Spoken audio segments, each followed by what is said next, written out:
கொத்தாய் அப்படின்னு சொல்லிட்டு ஒரு ஊரில் இருக்கும். கொத்தாய் तुम्हारा नाम क्या है? लव.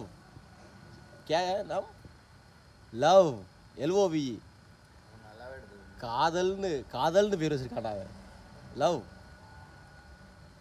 உன் பேர்ல லவ் LOVE ஏன்னா பையா டேய் LOVE. நீ ஞாயிற்றுக்கிழமை வேலை செய்யலாம். ஞாயிற்றுக்கிழமைனால லவ்னு பேர் வச்சுருக்காங்க.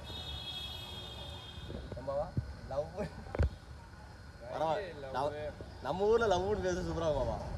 பேர் என்ன? லவ். Bye love. லவ் அழகா இருக்கு பேர் லவ்னு வச்சுருக்கியா தலைவா? ஏயா ஆமாம் லவ். நம்மளுக்கெல்லாம் அப்படி பேர் சூப்பராக இருக்கும். பொண்ணுங்களா ஹாய் லவ் வா, ஹாய் லவ் போ, லவ் லவ்.